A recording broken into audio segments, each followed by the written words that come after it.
هل كنت تعلم أن الخوف قد يكون أفضل معلم لك؟ أهلاً بكم في فيديو اليوم. نحن لن نفتح كتب القواعد المملة، بل سنفتح أبواباً لقصص لا يجرؤ الكثيرون على قراءتها. اليوم سنتعلم اللغة الإنجليزية من خلال قصص الرعب، حيث الكلمات تلتصق بذاكرتك لأنها مرتبطة بمشاعر حقيقية.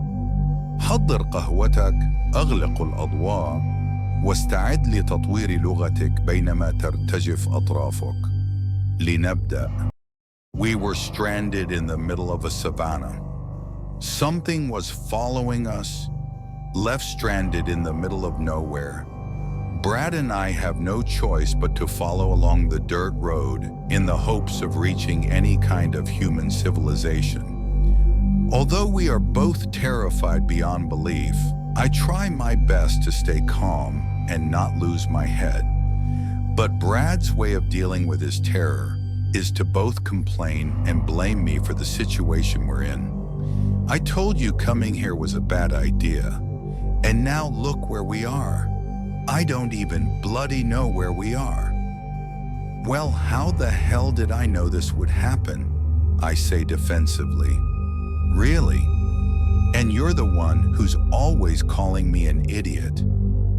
Leading the way with Brad's phone flashlight, we continue along the winding path of the dirt road, which cuts through the plains and brush. Whenever me and Brad aren't arguing with each other to hide our fear, we're accompanied only by the silent night air and chirping of nocturnal insects. Minutes later into our trailing of the road, Brad then breaks the tense silence between us to ask me, why the hell did it mean so much for you to come here? Just because your great something granddad died here? How was that a risk worth taking? Too tired and most of all, too afraid to argue with Brad any longer, I simply tell him the truth as to why coming here was so important to me. Brad, what do you see when you look at me? I ask him, shining the phone flashlight towards my body. Brad takes a good look at me, before he then says in typical Brad fashion, I see an angry black man in a red Welsh rugby shirt.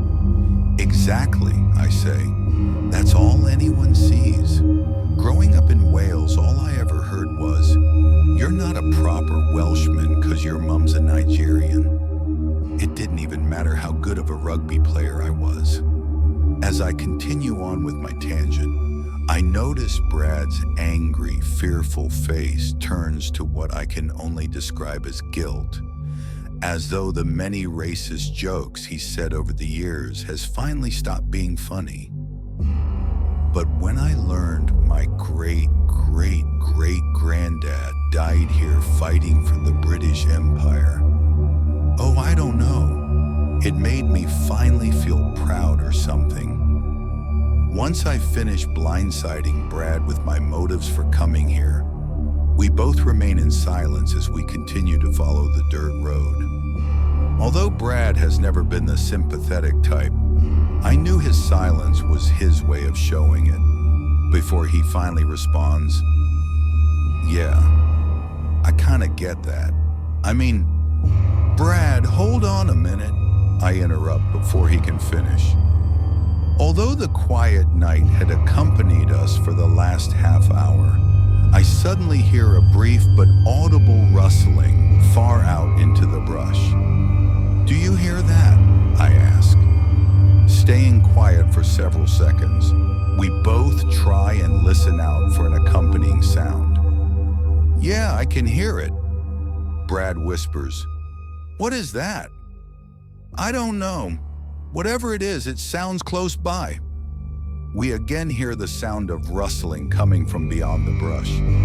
But now the sound appears to be moving, almost like it's flanking us. Reese, it's moving. I know, Brad. What if it's a predator? There aren't any predators here. It's probably just a gazelle or something. Continuing to follow the rustling with our ears, I realize whatever is making it has more or less lost interest in us. All right, I think it's gone now. Come on, We better get moving. We return to following the road, not wanting to waste any more time with unknown sounds. But only 5 or so minutes later, feeling like we are the only animals in a savanna of darkness, the rustling sound we left behind returns. That bloody sound's back, Brad says, wearisome. Are you sure it's not following us? It's probably just a curious animal, Brad. Yeah, that's what concerns me. Again, we listen out for the sound, and like before, the rustling appears to be moving around us. But the longer we listen, out of some fearful primal instinct, the sooner do we realize the sound following us through the brush is no longer alone. Reese, I think there's more than one of them. Just keep moving, Brad. They'll lose interest eventually. God, where's Mufasa when you need him? We now make our way down the dirt road at a faster pace, hoping to soon be far away from whatever is following us. But just as we think we've left the sounds behind, do they once again return, but this time in more plentiful numbers. Bloody hell, there's more of them! Not only are there more of them, but the sounds of rustling are now heard from both sides of the dirt road. Brad, keep moving! The sounds are indeed now following us, and while they follow, we begin to hear even more sounds. Different sounds. The sounds of whining, whimpering, chirping, and even cackling. For God's sake, Reese, what are they? Just keep moving. They're probably more afraid of us. Yeah, I doubt that. بلغة الإنجليزية. The sounds continue to follow and even flank ahead of us, all the while growing ever louder. The sounds of whining, whimpering, chirping, and cackling becoming still louder and audibly more excited. It is now clear these animals are predatory, and regardless of whatever they want from us, Brad and I know we can't stay to find out. Screw this! Brad, run! Just leg it! Grabbing a handful of Brad's shirt, we hurl ourselves forward as fast as we can down the road, all while the whines, chirps, and cackles follow on our tails. I'm so tired and thirsty that my legs have to carry me on pure adrenaline. Although Brad now has the phone flashlight, I'm the one running ahead of him, hoping the dirt road is still beneath my feet. Reese, wait! I hear Brad shouting a good few meters behind me, and I slow down ever so slightly to give him the chance to catch up. Reese, stop. Even with Brad now gaining up with me, he continues to yell from behind. But not because he wants me to wait for him, but because for some reason he wants me to stop. Stop, Reese! Finally feeling my lungs give out, I pull the brakes on my legs, frightened into a mind of their own. The faint glow of Brad's flashlight slowly gains up with me, and while I try desperately to get my dry breath back, Brad shines the flashlight on the ground before me. What, Brad? Waiting breathless for Brad's response, he continues to swing the light around the dirt beneath our feet. The road! Where's the road? What? I cough up. Following the moving flashlight, I soon realize what the light reveals isn't the familiar dirt of tires' tracks, but twigs, branches, and brush. Where's the road, Brad? Why are you asking me? Taking the phone from Brad's hand, I search desperately for our only route back to civilization, only to see we're surrounded on all sides by nothing but untamed shrubbery. We need to head back the way we came. Are you mad? Brad yells. Those things are back there. We don't have a choice, Brad. Ready to drag Brad away with me to find the dirt road, the silence around us slowly fades away, as the sound of rustling, whining, whimpering, chirping, and cackling returns to our ears. Oh shit! The variation of sounds only grows louder, and although distant only moments ago, they are now coming from all around us. Reese, what do we do? I don't know what to do. The animals' sounds are too loud and ecstatic that I can't keep my train of thought. And while Brad and I move closer to one another, the sounds continue to circle around us. Until lighting the barren wilderness around, the sounds are now accompanied by what must be dozens of small bright lights. Matched into pairs, the lights flicker and move closer, making us understand there are in fact dozens of blinking eyes. Eyes belonging to a large pack of predatory animals.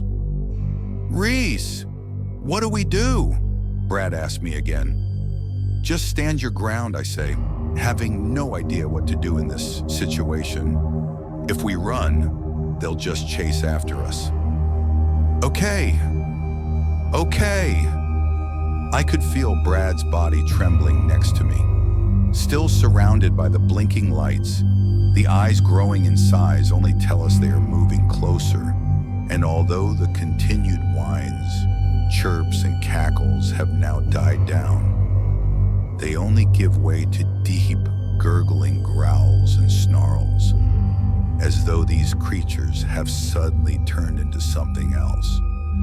Feeling as though they're going to charge at any moment, I scan around at the blinking, snarling lights, when suddenly I see an opening. Although the chances of survival are minimal, I know when they finally go in for the kill, I have to run as fast as I can through that opening, no matter what will come after. As the eyes continue to stalk ever closer, I now feel Brad grabbing onto me for the sheer life of him. Needing a clear and steady run through whatever remains of the gap, I pull and shove Brad until I was free of him. And then the snarls grew even more aggressive, almost now a roar, as the eyes finally charge full throttle at us.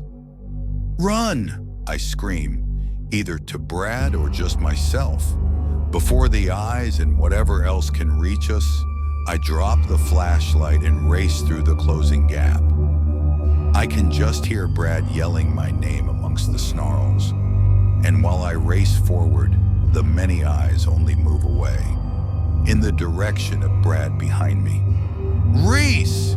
I hear Brad continuously scream, until his screams of my name turn to screams of terror and anguish. Reese! Reese! Although the eyes of the creatures continue to race past me, leaving me be as I make my escape through the dark wilderness, I can still hear the snarls, the cackling and whining, before the sound of Brad's screams echo through the plains as they tear him apart. وبهذا نكون قد وصلنا إلى نهاية قصتنا المرعبة لليوم. أتمنى أن تكونوا قد استمتعتم بالجرعة الكافية من الأدرينالين واللغة في آن واحد. الآن أريد منكم أن تكتبوا لي في التعليقات ما هي أكثر كلمة جديدة أثارت رعبكم أو أعجبتكم في القصة. ولا تنسوا، إذا كنتم تريدون المزيد من هذه السلسلة، اضغطوا على زر اللايك واشتركوا في القناة لتصلكم القصة القادمة. ابقوا آمنين وواصلوا التعلم. أراكم في الفيديو القادم.